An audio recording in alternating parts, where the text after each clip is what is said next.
જય સ્વામિનારાયણ. બ્રહ્મ સ્વરૂપ પ્રમુખ સ્વામી મહારાજ જીવન ચરિત્ર ભાગ 12. આજનું વાંચન. સભામાં લઈ જશો તો તાવ ઉતરી જશે. અગાઉથી થયેલી જોરશોરની જાહેરાતને કારણે તારીખ 13/3ની સાંજે યોજાયેલી જાહેર સભામાં 20,000થી વધુ ભક્તો ભાવિકો વડે છલકાતી સભા હતી. મંદિરના પોડિયમ પર રખાયેલા સ્વામીશ્રીના સિંહાસનની સમક્ષ બેઠેલો આ સત્સંગ સમાજ ચાતક નજરે પોતાના ઉદ્ધારકની પ્રતીક્ષા કરી રહેલો. આ સભામાં વિવિધ કાર્યક્રમો દ્વારા વહેતી થયેલી સ્વામીશ્રીના પ્રેમ, પરિશ્રમ અને પ્રદાનની ત્રિવેણીમાં સૌ તરબદર તો હતા જ, છતાં સૌને તરસ હતી તારણહારના દર્શનની. પરંતુ સ્વામીશ્રીના શરીરમાં વ્યાપેલી માંદગીએ કટોકટી સર્જી. તેઓએ ગઈકાલે એક દિવસમાં 2 શિખરબદ્ધ મંદિરોની પ્રતિષ્ઠા માટે વેઠેલો પીડો આજે સવારેથી જ તાવને તાણી લાવેલો. તે તાપમાન દિવસના 12 કલાક વીતવા છતાં ઠર્યું નહોતું. તેથી સૌ સ્વામીશ્રીને આરામ કરાવવાના પક્ષમાં હતા.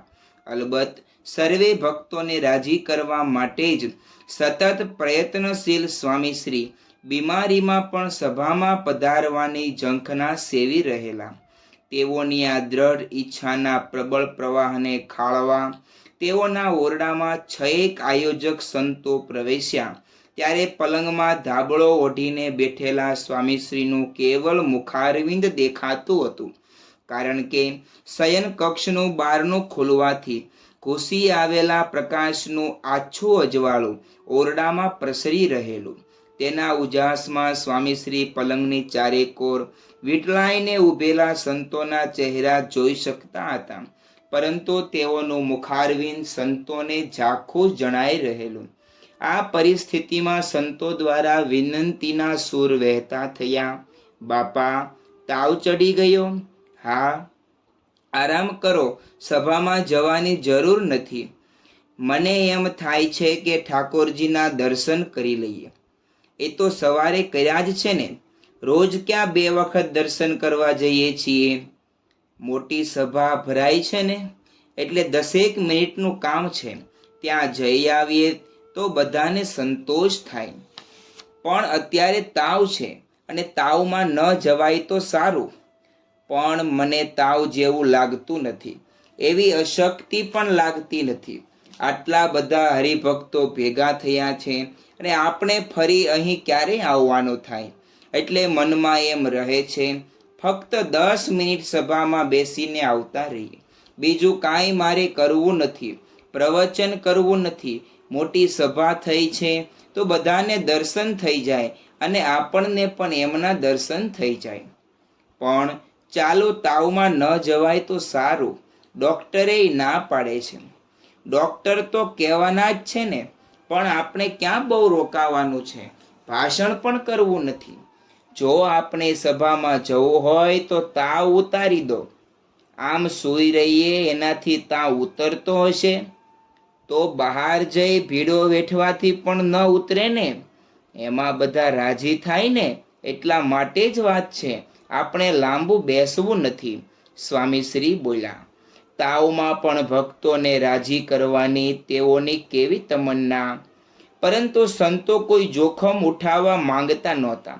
તે જોઈ માંદગીને કારણે શિથિલ છતાં મક્કમ અવાજે સ્વામીશ્રી કહેવા માંડ્યા, તમે જે વાત કરો છો એ હું સમજું છું, પણ 10 મિનિટમાં શું ફેર પડવાનો છે? પછી તાવ હોય ત્યારે પણ આવી રીતે દર્શન આપવાની પ્રથા પડે? કાંઈ પ્રથા પડતી નથી. આ ઉંમરે શરીરની અનુકૂળતા હોવી જોઈએ. આપ તો અત્યાર સુધી ભીડો વેઠતા આવ્યા છો, પણ હવે આ ઉંમરે આ રીતે ન કરાય. વાંધો નહીં આવે. આપણી તબિયત સારી નથી એ વાત હરિભક્તો જાણે છે, એટલે તેઓ આપ ન આવો એનું કારણ સમજી શકશે. તમે હું કહું છું એ તો સમજો. દર્શન કરવા જવું છે અને દર્શન આપીને પાછા આવી જઈશું. એક જ વાત પકડી રાખો છો કે ના જવું, ના જવું. તાવ છે એટલે પ્રશ્ન છે, તાવ ન હોય તો ક્યાં વાંધો છે? હું પણ સમજું છું તમે મને પ્રેમથી કહો છો, પણ મારે તો દર્શન કરીને પાછું જ આવવું છે. બેસી રહીને કે બોલવાનું તો છે નહીં. એવું હોય તો બરાબર છે. આપે તો દેહને ગણકાર્યો નથી, પણ હવે અમારી ફરજ છે કે આપનું ધ્યાન રાખવું. એક સંતના આ મતમાં બીજાએ પુષ્ટિ કરી કે બાપા, અત્યારે શાસ્ત્રીજી મહારાજ હોય અને એમને તાવ આવ્યો હોય તો આપ શું કરત? શાસ્ત્રીજી મહારાજનો રૂવાબ તમે જોયો છે? મેં જોયો છે. એ તો માંદા હતા ને ચલાતું નહોતું તોય કહે પધરામણીએ જવું છે. માણાવદરમાં ગાડે સૂતા સૂતા પધરામણે ગયા. તમે ક્યાં શાસ્ત્રીજી મહારાજને જોયા છે? પણ આપને 90 વર્ષ થયા. કાંઈક થયું તોય ખેંચાવાનું તો આપને જ છે ને. આમ કહી એક અંતેવાસીએ સ્થાનિક સંતને સંબોધતા કહ્યું, દિવ્ય સ્વરૂપ સ્વામી, તમે તો કાંઈ બોલો. પરંતુ એ સંત કંઈક કહે તે પહેલા તો સ્વામીશ્રી બોલવા લાગ્યા. એ બિચારા શું બોલે? એ ક્યાં આગ્રહ કરે છે? અને તમે બધાએ જે વાત કરી એ કંઈ ખોટી કરી છે એ હું નથી સમજતો. એમના સ્થાનિક સંતના કહેવાથી શું વળવાનું છે? ત્યાં જઈને આવીશ એમાં વાંધો શું આવવાનો છે?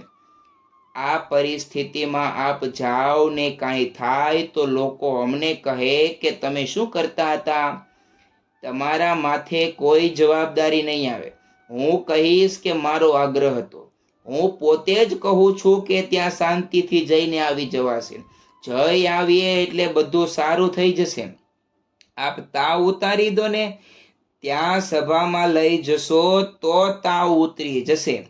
સ્વામીશ્રીની ભક્ત વત્સલતા તીવ્રતાથી ઉછળી આવી. તેઓનો આ પ્રેમ કયા ત્રાજવે તોળવો? પરંતુ તાવની માત્રા વધતા તબીબોએ પરવાનગી ન આપી. તેથી સ્વામીશ્રી સભામાં ન પધારી શક્યા. પણ પોતાના સ્નેહથી તો તેઓ સૌના હૃદય સિંહાસને જરૂર આરૂઢ થઈ જ ગયા. દિવ્ય દ્રષ્ટિથી સઘળું નિહાળે.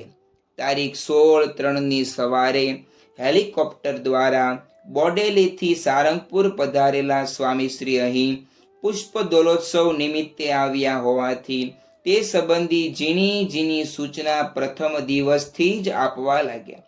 તેની સમાંતર તેઓ સંસ્થાકીય મિટિંગોનો દોર પણ ચલાવતા.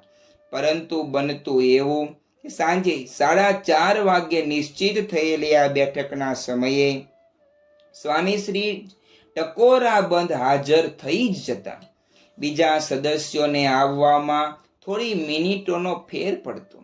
માંદગી અને વૃદ્ધાશ્રમના આ આટલા ચોક્કસ રહેતા તેઓ સમક્ષ તારીખ 17/3ની રાત્રે આનંદ જીવનદાસ સ્વામીએ પોતાનું અવલોકન રજૂ કર્યું કે આ વખતે પહેલીવાર આપના મુખ પર આટલી નબળાઈ વર્તાય છે, પણ આપનામાં આત્મબળ બહુ છે.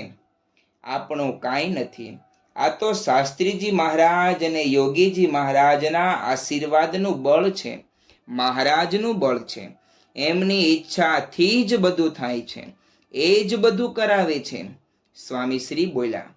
તેઓને આત્મા કરતાંય અધિક ભાવ ભરોસો ગુરુ અને પરમાત્મા પર હતો. એના આધારે સતત ગતિશીલ રહેતા તેઓ પાસે આજે એક અગ્રણી હરિભક્તે સ્વાનુભવ રજૂ કર્યો કે સત્સંગ મંડળના ચેરમેન થવું એ સૌથી મોટી કસોટી છે. કારણ કે બધાને ભાઈ બાપા કરવા પડે, હાથ જોડવા જ પડે, બધાને નમવું જ પડે, તો જ કામ થાય. સત્સંગની સેવાનો એક આવશ્યક સિદ્ધાંત સ્વામીશ્રીએ ઉદ્ઘાટિત કરી આપ્યો. તે મુજબ જ વર્તતા તેઓ તારીખ 19/3ની સવારે મંદિરમાં દર્શન બાદ રૂપ ચોકીમાં પધાર્યા. ત્યારે અહીં બેઠેલા સંતોએ પ્રાર્થના કરી કે બધા બ્રહ્મની મૂર્તિ સમજાય. અમે તો સમજીએ જ છીએ. સ્વામીશ્રી તરત બોલ્યા. તેઓ સંતો ભક્તોને દિવ્ય દ્રષ્ટિથી જ નિરખતા. જેના વચન પ્રમાણે વાય પવન પણ વિશ્વમાં. તારીખ 19/3 રોજ પ્રાગજી ભક્તનો પ્રાગટ્યોત્સવ ઉજવી ઉતારે પધારેલા સ્વામી શ્રી સમક્ષ જ્ઞાનેશ્વર દાસ સ્વામીએ ચિંતા વ્યક્ત કરી કે આજે વાવાઝોડાની આગાહી છે, પવન વધ્યો છે, તેથી મંડપના કાપડ ફાટવા લાગ્યા છે, માટે આશીર્વાદ આપો કે પવન બંધ થઈ જાય. દેરીએ એટલે કે સ્મૃતિ મંદિરે 5 વ્યક્તિને બેસાડી ધૂન ચાલુ કરાવો. સ્વામીશ્રીએ ઉપાય સૂચવો. તે પ્રમાણે કરતા આજ સાંજ સુધીમાં તો પવનની શાન ઠેકાણે આવી ગઈ. તેથી આવતીકાલના પુષ્પ દોલોત્સવ પર જળુંબતું વિઘ્ન સહજમાં ટળી ગયું. આમ સર્વ સમર્થ હોવા છતાં સ્વામીશ્રી સૌને ભજનમાં જોડી ઉકેલ એ રીતે લાવ્યા કે દરેકને આપણે કંઈક કર્યુંનો સંતોષ મળે. તેઓની કાર્યશૈલીમાં સ્વમહત્તા શૂન્ય રહેતી અને ભક્ત તથા ભગવાનની મોટપ જ શિખરે મોખરે બિરાજતી. આ રીત અનુસાર જ સ્વામીશ્રીએ તારીખ 20/3 રોજ પુષ્પ દોલોત્સવ ઉજવ્યો. આ વખતે સમૈયામાં ઉમટનારી ભક્ત મેદનીની સાનુકૂળતા સાચવવા પ્રતિવર્ષ ઉત્સવની ઉજવણી માટે વપરાતું મેદાન પ્રસાદના વિતરણની વ્યવસ્થા જાળવવા આરક્ષિત રાખવામાં આવેલું અને ઉત્સવ સભા એથીએ આગળ 1,00,000 વ્યક્તિઓને સમાવતા નવા મેદાનમાં ગોઠવાયેલી. અત્રે વિશાળ મંચ પર ખડા થયેલા મહેલની પ્રત્યેક અટારીએ વિવિધ અંગ ભંગીમાઓ ધરાવતા મયુરોનો મુકામ હતો. તેનો મેટાલિક રંગ મંચની સજાવટને અનોખો ઉઠાવ આપી રહેલો. આ શોભાને જીવંત કરવા સ્વામીશ્રીનું મંચ પર પદાર્પણ થતાં જ હરખનો માહોલ જામી ગયો. તેમાં જ આગળ ધપી રહેલી ઉત્સવ સભામાં સ્વામીશ્રીએ આશીર્વાદનો રંગ રેલાવ્યો કે નિષ્કુળાનંદ સ્વામીએ ભક્ત ચિંતામણીના 64મા પ્રકરણમાં લખ્યું છે કે ભગવાનની માયા બહુ બળવંત છે, એને પહોંચી વળવું બહુ કઠણ છે. ભલભલા ઋષિ મુનિઓ પણ એમાં પડ્યા છે, માટે ભગવાન પાસે માગવું કે એ અમને વિક્ષેપ કરે નહીં.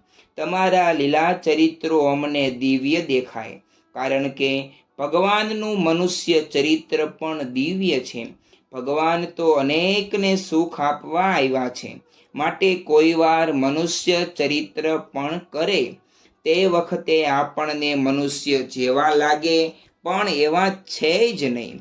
આ જ મર્મની વાતો 25 મિનિટ સુધી સંભળાવી સ્વામીશ્રીએ પિચકારી હાથમાં લીધી.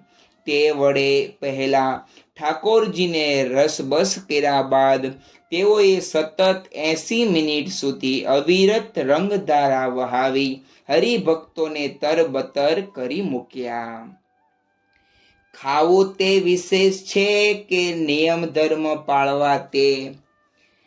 તારીખ 24/3 સવારે સ્વામીશ્રીએ યુકેના લેસ્ટર, દક્ષિણ આફ્રિકાના તઝનીન, ટાન્ઝાનિયાના અરુષા તેમજ ટાંગાના મંદિરોની મૂર્તિઓમાં પ્રાણ પધરાવી પ્રતિષ્ઠાનો ચંદરવો રચી દીધો.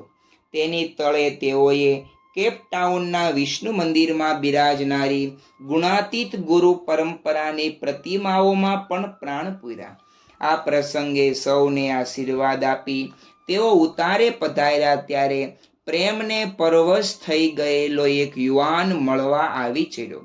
કોઈ પરપ્રાંતીય યુવતીને દિલ દઈ બેઠેલા આ યુવકે સંસ્કારલક્ષી ઘણી બાબતે પોતાની પરણેતરને સંમત કરી દીધેલી, પણ લગ્નના દિવસે સૌને ઈંડાવાળા બિસ્કીટ જમાડવાની વાતમાં તે નવોઢા નમતું જોખતી નહોતી.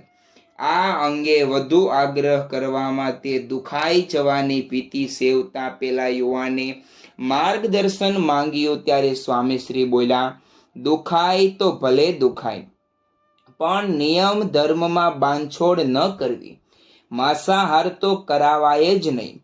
એ છોકરીએ તારા વચને ડુંગળી લસણથી માંડીને બધું મૂકી દીધું, તો એને આ મૂકવામાં શો વાંધો છે?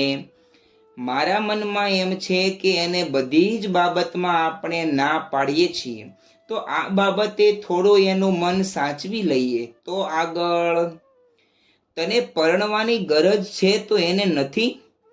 તે આ છોકરીને પરણવા તારા મા બાપની મોહબત મૂકી દીધી ને એનું ધાર્યું કર્યું, તો આટલું તારું ધાર્યું એ ન કરે? એને કહેવાનું કે આ તો નહીં જ બને.